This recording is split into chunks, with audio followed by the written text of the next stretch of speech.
नमस्कार, आप देख रहे हैं चुनावी पंच। मैं हूं आसिफ इकबाल। नमस्कार और मैं हूं राजीव।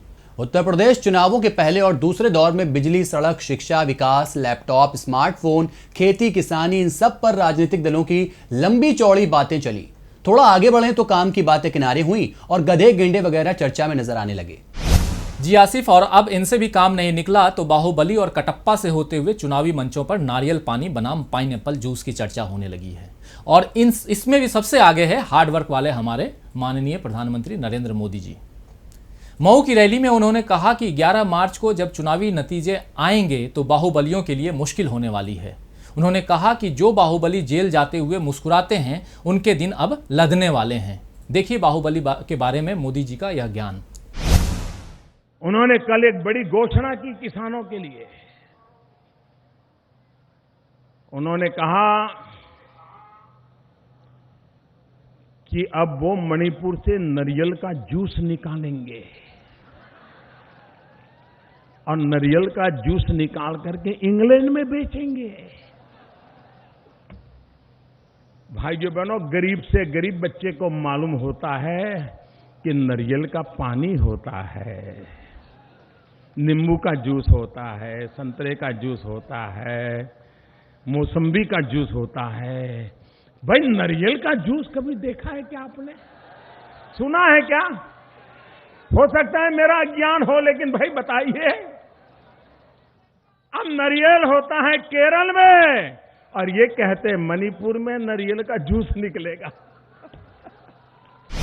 तो ये तो आपने देखा। और इसके अलावा प्रधानमंत्री मोदी ने कहा कि बीजेपी यूपी की सत्ता में आती है तो सभी अपराधियों से कटप्पा की तर्ज पर निपटेगी।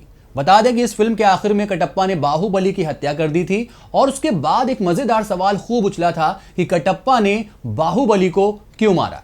जी, और इस बार भी सोशल मीडिया पर बाहुबली की मोदी जी वाली पिक्चर चर्चा में रही। लोग कह रहे हैं कि बीजेपी को कटप्पा बताकर मोदी यूपी की अखिलेश सरकार को बाहुबली बता रहे हैं, यानी एक तरह से अखिलेश सरकार की तारीफ ही कर रहे हैं। बात सही भी हो, लेकिन इतना तो है ही कि रूखी राजनीति में बाहुबली के एक्शन को याद करके मजा तो आ ही गया। बिल्कुल राजीव जी, जब राजनीति का मतलब चुनाव और चुनाव का सबसे बड़ा लक्ष्य जीत हो तो केवल मुद्दे की बातों से कैसे काम चलेगा। जनता के लिए भले ये मुद्दे जीवन मरण का प्रश्न होते हैं, लेकिन राजनेताओं के लिए ये रूखे सूखे होते हैं और इसलिए वो उसमें रस डालने की पूरी कोशिश करते हैं। हास्य और विनोद का रस रहे तो सुनने वाले को भी खूब आनंद आता है, लेकिन यहां तो नारियल और पाइनएप्पल के रस की बात हो रही है। और आसिफ, नारियल और पाइनएप्पल अब झूठ और सच के रस में बदल रहा है।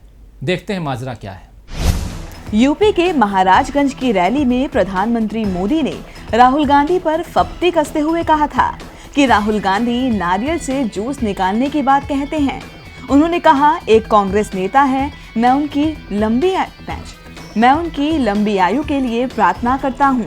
वे हाल ही में मणिपुर में एक चुनावी रैली को संबोधित कर रहे थे। वहां उन्होंने किसानों से कहा कि वो नारियल से जूस निकालेंगे और लंदन भेजेंगे। हकीकत में नारियल में जूस नहीं, पानी होता है और ये केरल में उगाया जाता है। नारियल जूस के बाद मोदी जी को आलू की फैक्ट्री भी याद आ गई और उन्होंने कहा कि ये वही हैं जो यूपी में आलू की फैक्ट्री लगाने की बात करते हैं।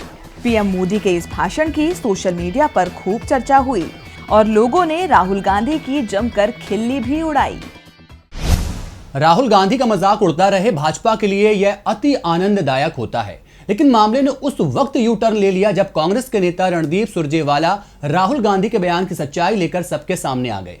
वे ट्विटर पर राहुल गांधी के बयान का वीडियो लेकर आए जिसमें साफ साफ दिखाई दिया कि राहुल गांधी ने क्या कहा। उन्होंने नारियल नहीं, पाइनएप्पल जूस की बात कही थी। जहां आप नींबू उगाते हो, नारंगी उगाते हो, पाइनएप्पल उगाते हो,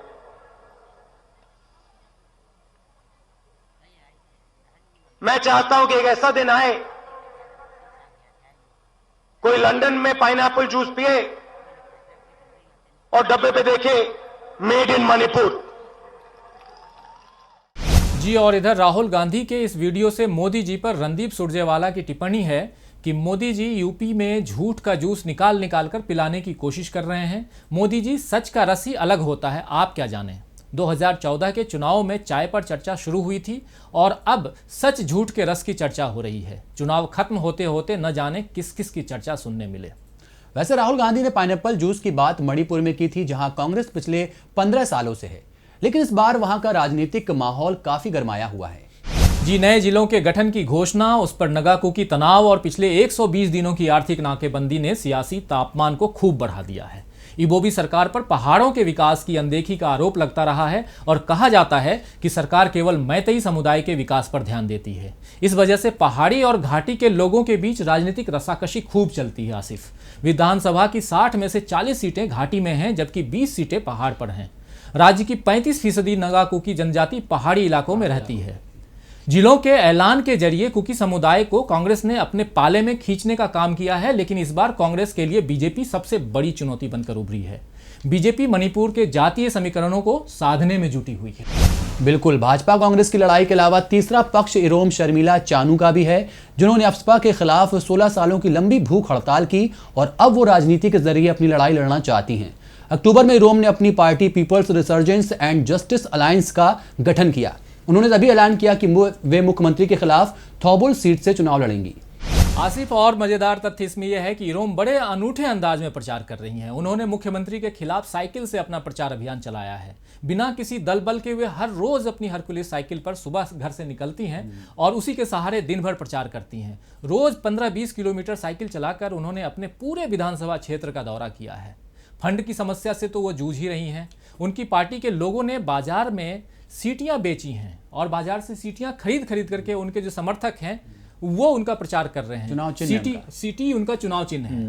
सड़क पर गुजर रहे राहगीरों के समक्ष सीटी बजाकर कार्यकर्ता प्रचार कर रहे हैं। अपने संघर्ष के बारे में आयरन लेडी के नाम से मशहूर हो चुकी इरोम शर्मिला का कहना है कि वह राज्य की मुख्यमंत्री बनकर अफस्पा को हटाना चाहती हैं, इसलिए उन्होंने चुनाव में उतरने का फैसला किया है।